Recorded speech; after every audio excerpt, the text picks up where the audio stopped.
เล่าต่อตะกี้แฮมสักน้อยนะครับเนาะตอนที่เจ้าอาวาสจะมาถึง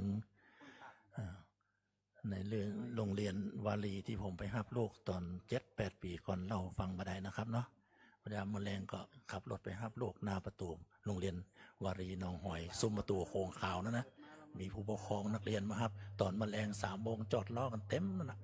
ดูมีความสุขเห็นลูกเห็นเต้าออกมาเลิกเรียนเวลานั้นแต่มีอยู่ครั้งหนึ่งก็คิดมาถึงว่าจะมีเหตุการณ์แบบนี้ในสถานที่ที่ทุกคนมีความสุขกันหรือว่าในวันก่อนๆก็มีความสุขกันผมก็ไปจอดรถรอรับลูกรถเก่งกันนึงก็มาจอดข้างๆผมเพิ่นก็มารอรับลูกเหมือนกันแต่บอกว่าเกิดอะไรอย่างเกิดขึ้นวันนั้นสามีภรรยาคู่นั้นผิดกันไปเอาลูกถึงเดินแบบในอารมณ์ฉุนเฉียวนะครับสามีก็อยู่ในรถเร่งเครื่องไปมาพอได้มาเรียบร้อยเอาลูกขึ้นรถบางคนหนึ่งก็ให้คนหนึ่งก็หน้าตาบอกว่าถูกแล้วเพราะว่าพ่อแม่ผิดกันพอภรรยาขึ้นรถขึ้นได้ขาข้างเดียวข้างนึงยังมาแต่ขึ้นเตือสามีก็ฟังเร่งรถออกไปเลยพร้อมกับเสียงบ่นปิดประตูใส่กันอย่างนี้เป็นต้นอันนี้ก็พูดถึงว่าสวรรค์อยู่ในอกนรกอยู่ในใจในที่ควรจะมีความสุขเนี่ยหลายคนก็มาหับลูกมาแรงแต่ว่าก็เกิดเรื่องที่มันบดีขึ้นมาได้อย่างนี้เป็นต้นนรกมันจะอยู่แถวนี้แหละนะครับมาไกลสวรรค์ก็อยู่แถวนี้เนาะเมื่อใดก็มีความสุขมีบุญมีกุศลที่หันก็มีความสุขเกิดขึ้นถ้ามีทุกข์ใจก็บัสบายใจก็ที่หันก็อยู่บัสบายเป็นติดทุกข์อย่างนี้นะครับนะเราสู่กันฟังอันนี้คือมาเป็นอุทาหรณ์มาได้นะครับเนาะความจริงผมก็ไม่อยากบาฮู้บาหันนะแต่มันมาจอดใกล้กันลำไปนะมาพอก็ได้ยินก็เลยได้เห็นได้หูเหมือนกันมาโยงเข้าบาทกันก่อนดีกว่านะครับเนาะก่อนตีพระเดชพระคุณท่านเจ้าคุณอาจารย์จะมาถึงนะครับอยู่เย็นแล้วก็เป็นสุขเพราะสร้างบุญโดยการรักษาศีลมีกินมีใจมีทรัพย์มีสินต่างๆนานาเพราะสร้างบุญโดยการให้ทานได้พบปะกับพระนิพพานเพราะสร้างบุญโดยการเจริญภาวนาเบื้องหน้าแห่งพระรัตนตรัยเรียนเชิญศรัทธาสาธุชนทุกท่านอธิษฐานจิตโยงเข้าบาทพร้อมกันสาธุโอกาสะโอตานะบินดิปาตังตานังนิพพานะปัจจโยโหตุโนนิจจังสาธุโอกาสะโอตานะบินดิปาตังตานังนิพพานะปัจจโยโหตุโนนิจจังสาธุโอกาสะโอตานะบินดิปาตังตานังนิพพานะปัจจโยโหตุโนนิจจังสาธุสาธุสาธุสุขโขโหมิ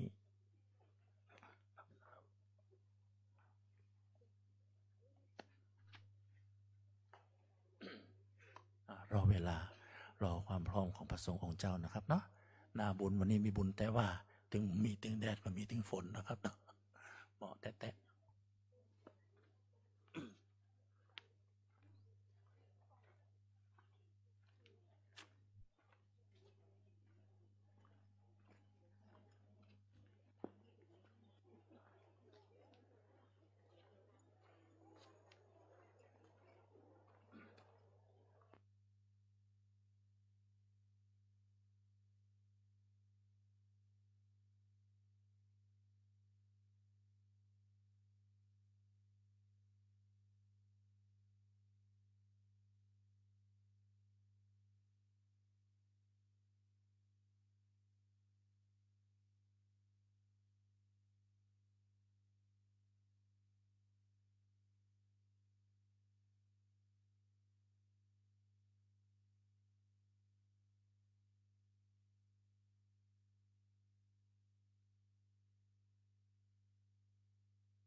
ครับมันมีอยู่ตัวเดียวนะครับเนาะที่มันเสียพัดลมนะครับเนี่ยตัวอื่นเปิดได้มีตัวหันอะ ศาลาบาทส่วนอื่นก็เหมือนกันเปิดได้เตอะนะครับเนาะสวิตช์พัดลมจะอยู่เสาด้านหน้าเสาใดเสาหนึ่งมันรวมกันอยู่นะครับนะคณะสถาฮอนก็เปิดได้ถ้าเป็นสมัยก่อนเป็นก็พัดลมอยู่แต่ใดก็ต่ำลงมาพอพัดลมก็จะเจอสวิตช์พัดลมเนาะแต่ว่าที่วัดนี่เอาไปรวมกันไว้ตีเดียวสวิตช์มันก็เลยกระจุกตัวอยู่พัดลมนะอาจจะยากระจายกันไปทั่วศาลาแต่สวิตช์ที่เปิดนั้นมาอยู่ที่ใดที่หนึ่งรวมกันอยู่นะครับเปิดได้แต่นะครับเนาะ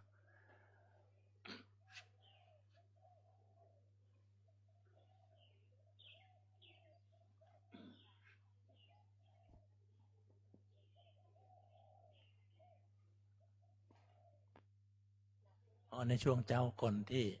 พระสงฆ์องค์เจ้าจะแผ่เมตตารับบาตรยังไม่ได้ปั่นปอนให้คณะสัตยาเตือนเนอะนะครับเนาะเพราะว่าคุณพ่อคุณแม่หลายท่านเตรียมชุดน้ำยาทำขวดเอาไว้เพราะว่ามาแล้วกิจกรรมในบุญ3ประการเตื้อจะปั่นปอนให้คณะสัตยาในช่วงท้ายประมาณวันใกล้ๆ10 โมงแล้วนะครับเนาะหลังจากติเทศธรรมเสร็จเป็นที่เรียบร้อยจะได้อนุโมทนาคาถาปั่นปอนให้คณะสัตยาในกวดน้ำหยาดน้ำแต่ถ้ามันมีเวลาอยู่ต่อนะครับเนาะเดี๋ยวทำบุญตักบาตรเสร็จสับเรียบร้อยอธิษฐานแล้วก็กรวดน้ำหยาดน้ำเองนะได้บุญได้กุศลที่ข้าพเจ้าได้นำเอาลูกมาบวชเป็นสามเณรก็ดีศีลจารินีก็ดีแล้วข้าพเจ้าเองได้อุปถากอุปถัมภ์ตั้งแต่วันแรกเป็นต้นมาในการทำบุญตักบาตรและกิจกรรมอื่นใดหากมีบุญมีกุศลเกิดขึ้นแล้วขออุทิศส่วนบุญส่วนกุศลนั้นกับบรรพบุรุษบรรพชนบุคคลนั้นเป็นที่รักที่เคารพนับถือที่เคยมีอุปการะ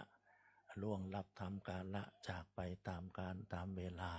กรวดน้ำหยาดน้ำลงไปนะครับเนาะตลอดไปจนถึงอาจจะมีเทวบุตรเทวดาเจ้าตี้เมธรณีเจ้ากรรมและนายเวร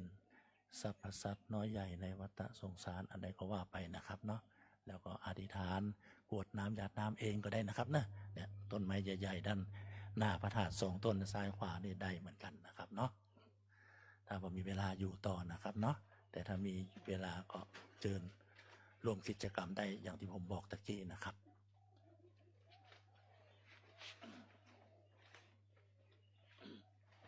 ใส่ก็ได้ครับเดี๋ยวเอาตั้งเตียงตะกร้าเลยโยคีเดี๋ยวเอาตะกร้าตั้งในรถเข็นเลยเอาไว้ใส่สุดท้ายนะครับเนาะ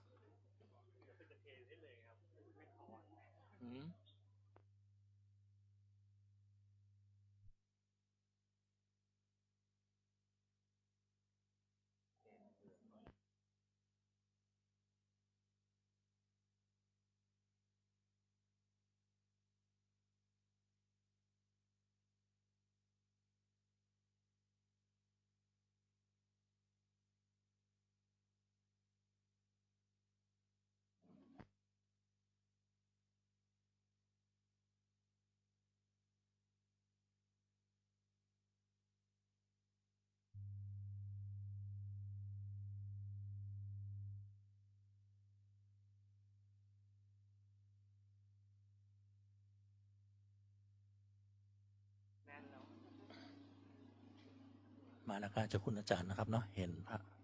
เจ้าหน้าที่ดูแลมาทั้งสาธุชนทุกท่านเตรียมพร้อมบูชาพระรัตนตรัยนะครับนะ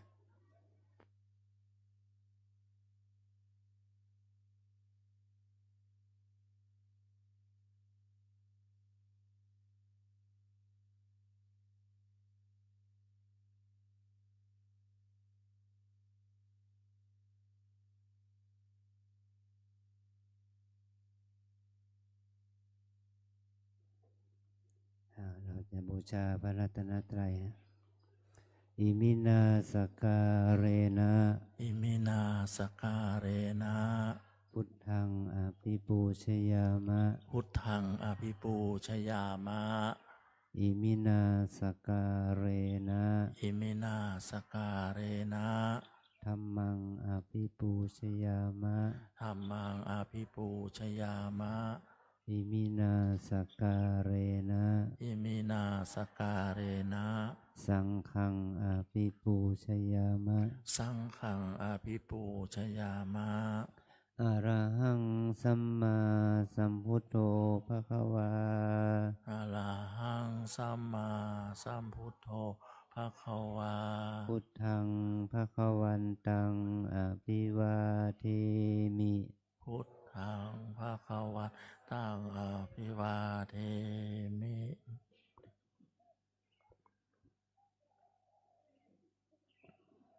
สวาคาโตภะคะวะตาธัมโม สวากขาโตภะคะวะตาธัมโม ธัมมังนัมสสามิ ธัมมังนามัสสามิ สุปฏิปันโนภะคะวะโตสาวกสังโฆ สุปฏิปันโน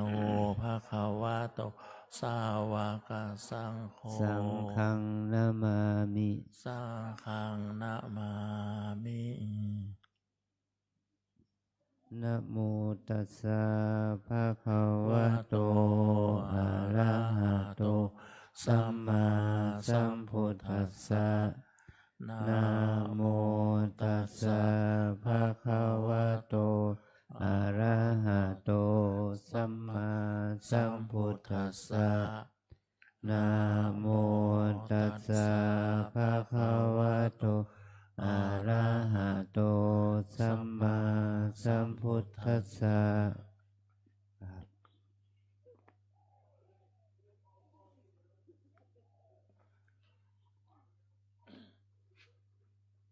อยู่ขี่ถือตะกร้าเดินตัวทุเจ้านะครับเนาะดูแลพระสงฆ์องค์เจ้าสัก2 รูปก็ได้ตอนโยคี1 คนนะครับเนอะเดินแล้วก็ตะกร้านักแล้วก็เทใส่รถเข็นกับเดี๋ยวจะจอดรถเข็นเอาไว้เป็นระยะนะครับเนาะไม่ต้องห่วงว่าอันนั้นพิเศษอันนั้นอันนี้นะมีเจ้าคุณอาจารย์รูปเดียวที่เป็นมีรถเข็นเฉพาะนะครับเนาะตะกร้าที่เหลือนอกนั้นก็ขอให้ช่วยกันเทใส่ถ่ายใส่ในรถเข็นเลยนะครับเพื่อความสะดวกในการดูแลพระสงฆ์องค์เจ้าทั่วถึงนะครับถ้าไปเจาะจงอยู่รูปใดรูปหนึ่งก็จะตะกร้าหายไปแล้วนะครับ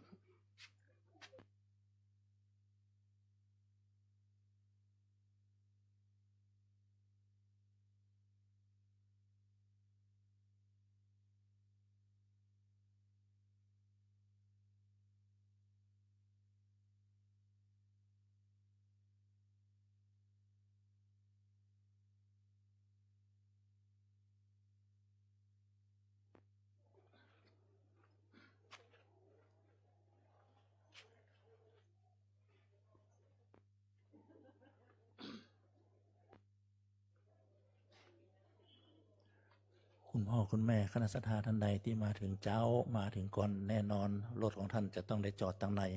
แต่ว่าคณะสัตยาคุณพ่อคุณแม่ที่มารุนก็จะมาทีหลังรถจอดตั้งนอกบังอยู่นะครับเนาะหากว่าท่านทำบุญตักบาตรเสร็จก่อนแล้วรถออกมาได้ใจเย็นๆก่อนนะเดี๋ยวรอให้คณะสัตยาที่เป็นมารุนทำบุญตักบาตรเสร็จเรียบร้อยเดี๋ยวเป็นก็จะไปขยับขยายย้ายรถนะครับเนาะรอสักกรรมนะครับเนอะรถท่านใดจอดตั้งในมีครับแม่หมดแล้วครับอยู่ที่อุปสิกาที่เดินตัวเจ้าวัดเดี๋ยวเดินมาเดี๋ยวก็เดินมาแล้วแม่อยู่ตรงที่เดี๋ยวเดินมา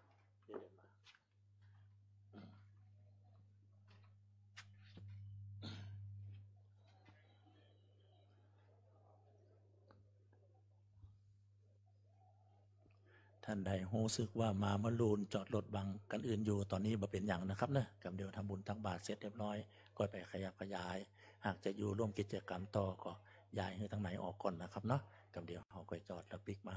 ร่วมกิจกรรมในบุญศีลบุญภาวนาต่อไปได้นะครับ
วันนี้เราได้ใส่บาตรสามเณรน้อยเราบางองค์ก็อายุ9 ขวบนะเด็กป.3มาบวชเป็นเณรเป็นตัวน้อยพ่อแม่พี่น้องญาติมิตรก็ได้มาร่วมสักบาตรทุกวันนะวันนี้เป็นวันศีลเนาะได้ใส่บาตรเนรน้อยวันที่4จะลาสิกขาละวันที่4มันเด่นเป็นคำว่าบวชภาคฤดูร้อนแต่มันเรียกว่าฝากเป็นบวชภาคฤดูฝนนะ บ่ภาคปิดเทอมกลางเทอมเนาะปิดเทอมใหญ่เขายังเรียนซัมเมอร์อยู่นะบ่มีเวลามาปฏิบัติธรรมบ่มีเวลามาบวชก็ทางโรงเรียนก็เลยและสมาคมผู้ปกครองมันก็เลยจัดบวชในโอกาสช่วงปิดเทอมปิดกลางเทอมเขาแบบบวชภาคฤดูฝนนะอันนี้บวชภาคฤดูฝน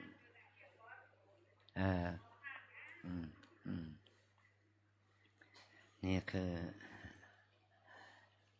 สิ่งที่เราได้เราได้มีโอกาสเปิดทางเยาวชนเราเนาะทั้งชายทั้งหญิงไม่หญิง20 คนนอนมุจายบวชเป็นเณร46 คน46 รูปถือว่าเป็นโอกาสที่เราได้ปลูกฝังอุปนิสัยในแก่เยาวชนแล้วก็เราก็ได้มีพ่อแม่พ่ออุ้ยแม่มอนของเยาวชนที่มาบวชเนี่ยได้มาหูมาหารวัดเฮานะได้มาทำบุญสุนทานที่วัดเฮาก็เป็นเนื้อนาบุญของพ่อแม่ลูกหลานนั้นที่มาบวชก็เป็นเนื้อนาบุญของพ่อแม่ เรือแฮมสินเดียวเนาะจะออกพรรษาแล้วเนาะแล้วก็หลังจากออกพรรษาแล้ววันอาทิตย์แรกนะวันที่12เราจะทำกิจกรรมประเพณีบุญประเพณีทอดกฐินนะกฐินทาน เราจะทำบุญกฐินสามัคคีที่ของวัดเฮาเนี่ยนะเราถือว่าเป็นกิจกรรมพิเศษของปีประจำปีของวัดเฮาเนาะ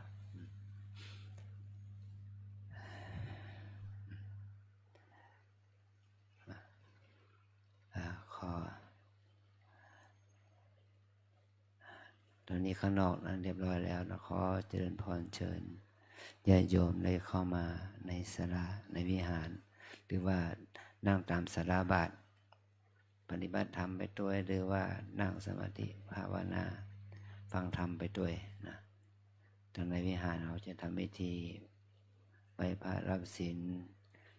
แล้วก็ฟังเทศน์ฟังธรรมนะขอเราทั้งหลายได้ทำกิจกรรมต่อไปขอนิมนต์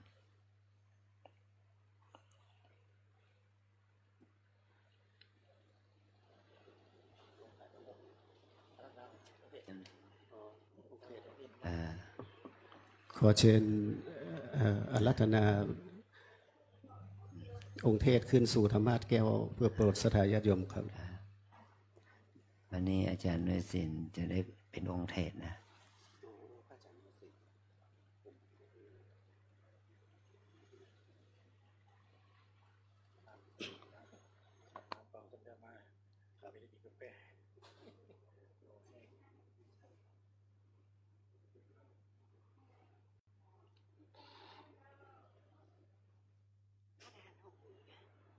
เดี๋ยวอาจารย์เดี๋ยวเพิ่นจะไปเอามาเดี๋ยวแป๊บนึง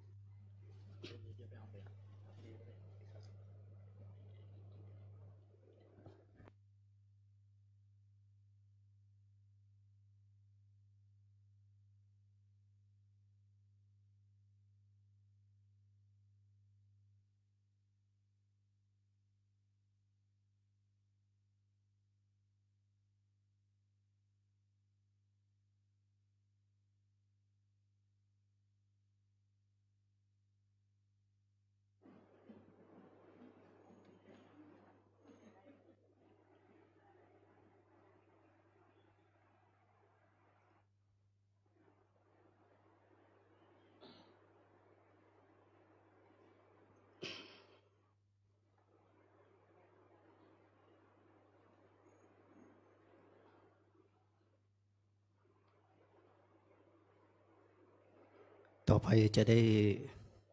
เป็นพิธีการประกอบพิธีกรรมทางพระพุทธศาสนาไหว้พระอาราธนาศีลทั้งอุโบสถศีลแล้วก็ศีลห้าเป็นลำดับต่อไปนะครับขอเชิญทุกท่านกราบพระรัตนตรัยโดยพร้อมเพรียงกัน3 ครั้งครับอัญชลีวันทาอภิวาทอัญชลีวันทาอภิวาทอัญชลีวันทาอภิวาทอัญชลีวันทาอัญชลีอิมินาสการเรนะพุทธังอภิปูชยามะอิมินาสการเรนะธัมมังอภิปูชยามะอิมินาสการเรนะสังฆังอภิปูชยามะอะระหังสัมมาสัมพุทโธภะคะวาพุทธังภะคะวันตังอภิวาเทมิกราบสวากขาโตภะคะวะตาธัมโมธัมมังนามัสสามิกราบสุปฏิปันโนภะคะวะโตสาวกสังโฆสังฆังนามามิกราบมายังพันเตติสรเนนะสหะอัตถังคสมนาคตังอุโปสถังยาจามะทุติยัมปิมะยังพันเตติสรเนนะสหะอัตถังคสมนาคตังอุโปสถังยาจามะตติยัมปิมะยังพันเตติสรเนนะสหะอัตถังคสมนาคตังอุโปสถังยาจามะนะโมตัสสะภะคะวะโตอะระหะโตสัมมาสัมพุทธัสสะนะโมตัสสะภะคะวะโตอะระหะโตสัมมาสัมพุทธัสสะนะโมตัสสะภะคะวะโตอะระหะโตสัมมาสัมพุทธัสสะนะโมตัสสะภะคะวะโตอะระหะโตสัมมาสัมพุทธัสสะนะโมตัสสะภะคะวะโตอะระหะโตสัมมาสัมพุทธัสสะ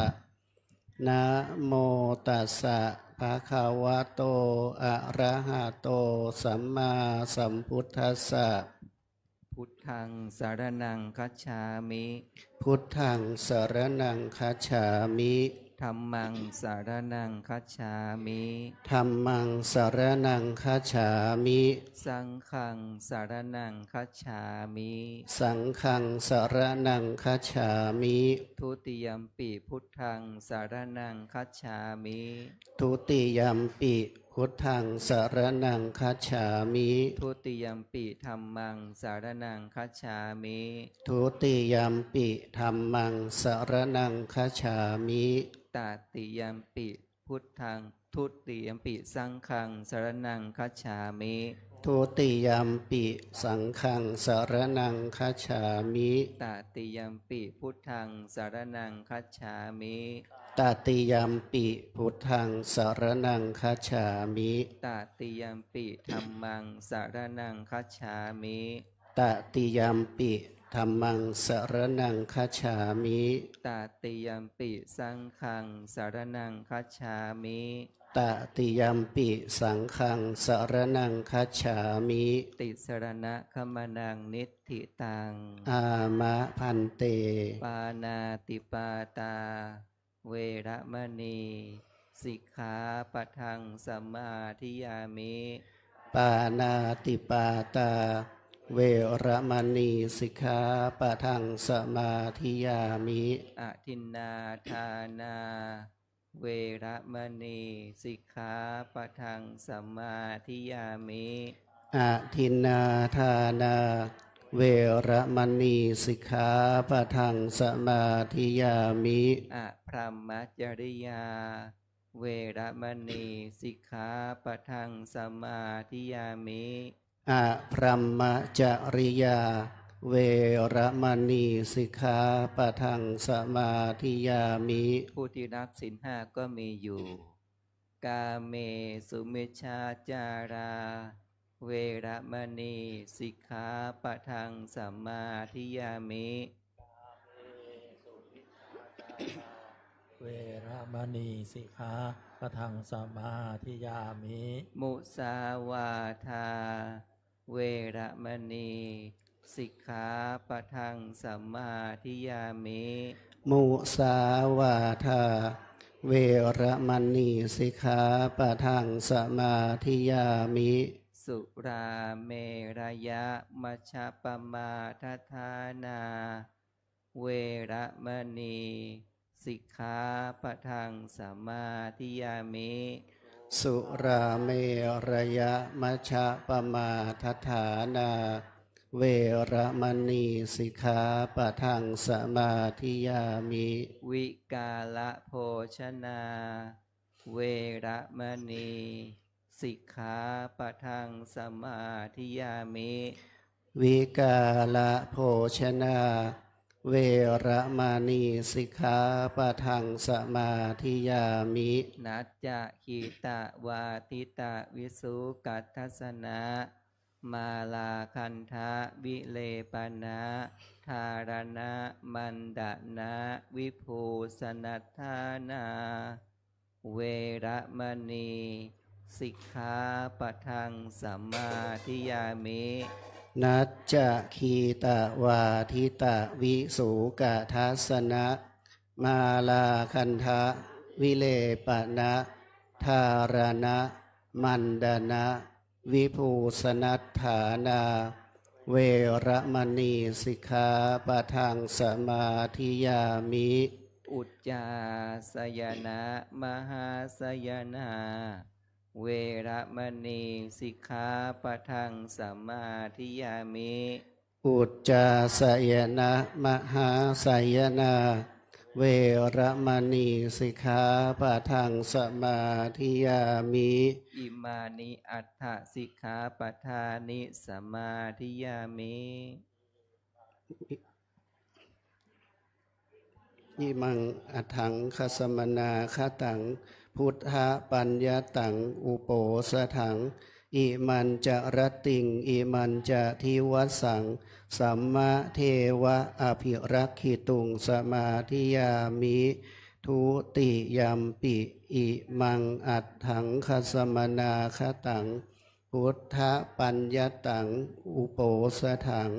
อิมันจะรตติงอิมันจะทิวัสสัง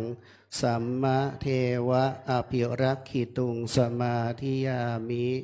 ตติยัมปิอิมังอัฏฐังคสมนาคตังพุทธปัญญาตังอุโปสถังอิมันจะรตติงอิมันจะทิวัสสัง